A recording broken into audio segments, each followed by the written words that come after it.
You guys doing all right? We're doing well. Yeah. How are you? I saw the Memphis Grizzlies. You're still employed by them, correct? That is a positive thing, yes. Yeah, that's awesome.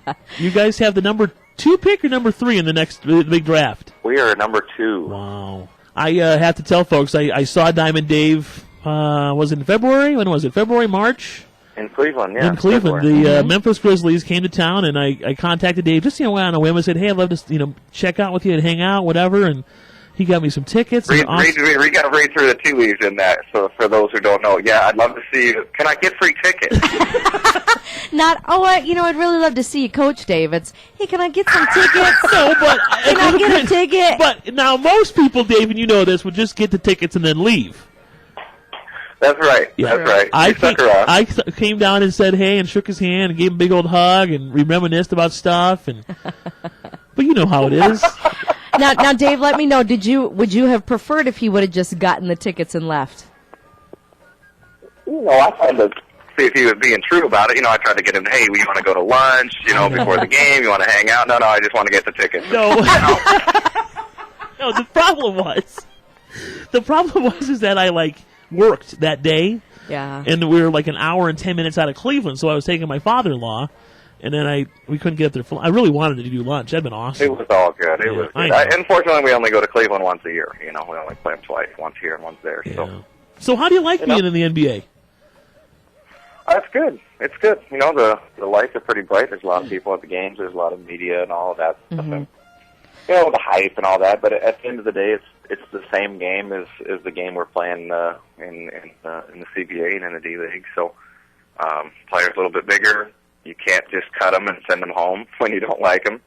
It's a guaranteed contract thing, and they obviously they make a lot more money than the coaches do. So, they carry a little bit more clout. So it's a different dynamic in that part of it. But to me, the game is the same. Practices are a little bit different just because there's 82 games. I can't believe. They just keep coming. They don't stop. And I'm not a practice guy, so don't get me wrong. I don't like to do it either. But every once in a while, you'd like to have a couple days in between games. They just keep on rolling. So those are kind of some of the things that are the same and different, I guess, from where we were. Was that the hardest thing to get used to, was the schedule? Yeah, it really was. Yeah. Yeah. In the minor league, we would, it's not as, the travel is not as much different just because, in the minor league from Bismarck, you got to fly to Minneapolis or Denver and then to another airport and then maybe get on a bus or another plane.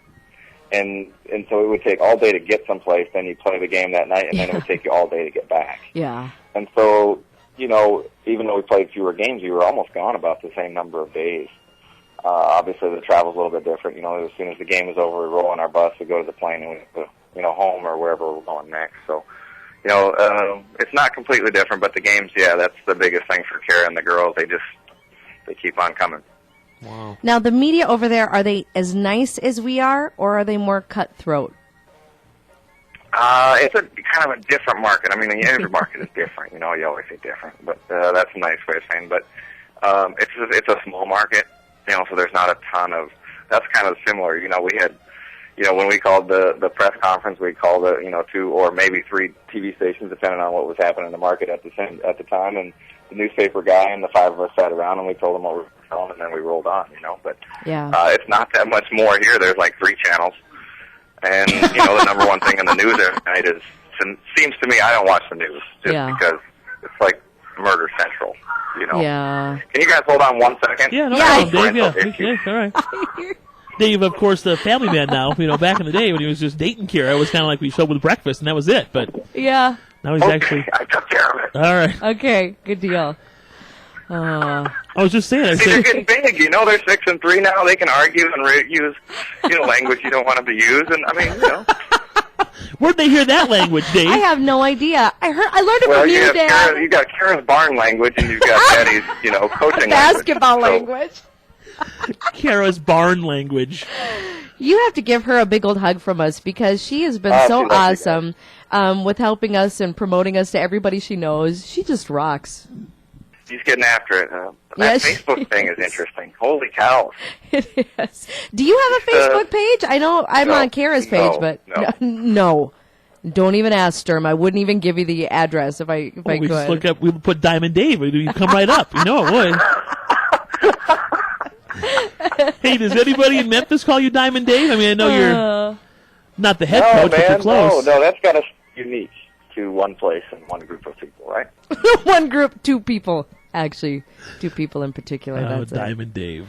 Oh. That's it. Did you when you left there, did you take that big cutout of, I don't know, who was it, Triple H? Oh, yeah. I used to stand by every day. That's where the name came from, right? We were talking about wrestling and all this. It was Goldberg. It was the Goldberg cutout, that we got when we did wrestling. Well, I kind of stole it also from David Lee Roth because they called him Diamond Dave, and I thought, well, Dave's the coach of the Wizards. We got to, because that was a kind of people don't remember. I mean, back to Dave's roots, that was like a rise to fame for Dave. I mean, he was the GM and the marketing guy, and then all of a sudden he was head coach. And well, and if you remember right, back when we met Dave, this is how long ago it was. He was just a young kid, a single guy, and we used to play for him Just a Gigolo. That's right. By Diamond Dave. Are you serious? I don't remember that. And so we called him Diamond Dave. Yeah. That was a long time ago. That was... God, that seems like it was... Yesterday, when the pancakes were delivered to my condo. Like your intern. That was by Nate. Was that Nate? Nate brought those. You still had before. I mean, I don't want to say an inside joke. I mean, but it's you've said that on the air before. And as we reminisce, what if we had won the championship of our conference, and we're going to go to the IBA championship, right? That's right. It was. We sent you over. And you sent the intern over. He has pancakes in his hand, and he's at the door, and like the dog comes down, the little one, and he's like, "Oh my!" And he's on the cell phone with you guys, of course, on the radio, commentating this, and oh my God, there's a little dog. Okay, that's fine. She's a yipper. She goes away. But then the Doberman comes down the stairs to look at him through the window, and he about poops his pants.